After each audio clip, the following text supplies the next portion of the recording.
اب علماء کے پاس آئیں گے کہ بھی کون سی نعمت باقی ہے، ساری نعمتیں تو مل گئیں۔ علماء فرمائے کہ نہیں، ایک نعمت باقی ہے۔ کون سی؟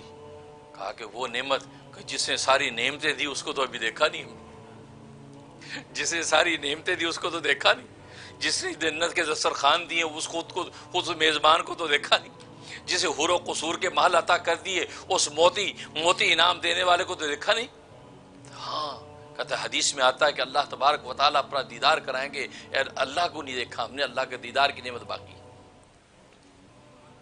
دیکھو اس سے علماء ربانیین کی قیمت پتہ چلتی ہے۔ آج انسان علماء دین کے بارے میں 10 باتیں کر جاتا ہے، ہاں وہ الگ بات ہے کہ آپ کس کو عالم سمجھ بیٹھے ہیں۔ یہ علماء، ان العلماء ورثۃ الانبیاء، علماء نبیوں کے وارث ہیں، نبیوں کے وارث، وراثت نبوت اللہ نے ان کو عطا کی ہے۔ اس قدر بلند مقام علماء دین کا، اور آج انسان چھوٹی سی بات پہ 10 باتیں کر کے اپنے دین و ایمان کو خراب کرتا۔ نہیں، اپنے علماء ربانیین کی قدر کرو اور علماء حق کو تلاش کرو۔ ابوالکلام آزاد رحمۃ اللہ علیہ سے کسی نے کہا کہ مولانا آپ کو پتہ چلا مولویوں نے چوریاں کرنا شروع کر دی ہیں؟ یہ اعتراض کیا تو مولانا نے ہنس کے فرمایا بھائی تمہیں غلط فہمی ہوئی، مولویوں نے چوریاں شروع نہیں کی، چوروں نے داڑیاں رکھ لی۔ اگر آپ کو کوئی چور مل گیا اور وہ چور بن کے وہ مولوی بن کے گھس گیا، اس صف میں گھس کے اس علماء کو بدنام کرنے کا باعث بن گیا، تو اصل جو ہے وہ ضائع نہیں ہوتی، اور ڈپلیکیٹ مارکیٹ میں اسی کی آتی جس کا جینون ہوتی ہے۔ تو جینون علماء موجود ہیں۔ اگر آپ کو کوئی 2 نمبر مل گیا اور آپ نے اس پر فتوے داغ دیے کہ مولوی ایسے ہوتے ہیں، تو یہ آپ نے کوتاہی کی۔ آپ قرآن کو دیکھو، قرآن کریم میں اللہ تبارک و تعالیٰ فرماتے ہیں انما یخشی اللہ من عباد العلماء، کہ میرے بندوں میں سب سے زیادہ اللہ سے ڈرنے والے علماء ہیں۔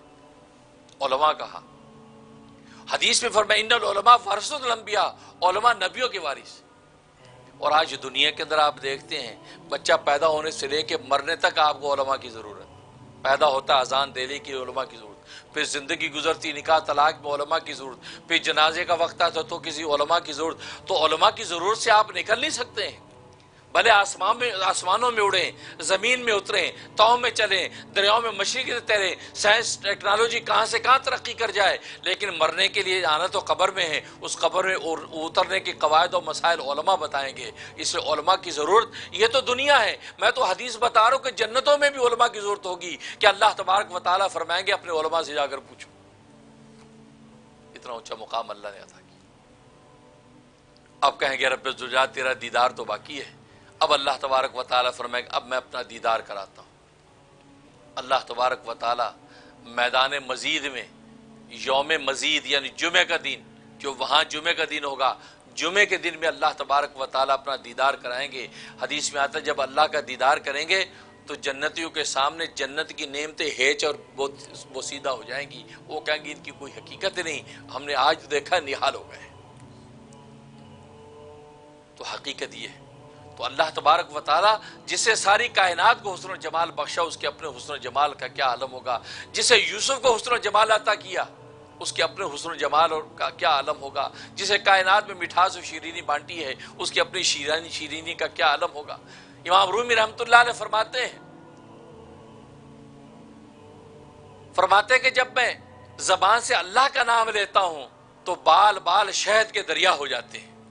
جب اللہ میری زبان سے نکلتا ہے تو بال بال شہد کے دریا ہو جاتے ہیں۔ اور کیوں نہ ہو کہ جس سے شہد میں مٹھاس رکھی ہے اس کے اپنے نام کے اندر کس قدر مٹھاس ہوگی۔ لیکن بات وہ یہ کہ ہم وہ انسان اصلی کا اللہ سے تعلق ہم نے کتنا قائم کر دیا۔ جب انسان اصلی کا اللہ سے تعلق قائم ہو گیا تو پھر واقعی اللہ کا نام لیں گے تو منہ میٹھا ہو جائے گا۔ آج ہم اپنے محبوب کا نام لیتے منہ میٹھا ہوتا ہے، لیکن اگر یہ زبان اللہ کا نام لیتی ہے اور وہ انسان اصلی اللہ کا نام نہیں لیتا، جیسے خود قرآن میں پہلی آیات میں بتا منافقین بھی تو انسان اصلی پر محنت، اصل محنت وہ تھی جو آج انبیاء کرام علیہم الصلوۃ والسلام انسان اصلی پر محنت بتلاتے ہیں کہ انسان اصلی آپ کا وہ کیا کہتا ہے۔ وہ اللہ کو اللہ کہتا ہے، رسول کو رسول کہتا ہے، آخرت کا عقیدہ رکھتا ہے تو وہ مسلمان ہے۔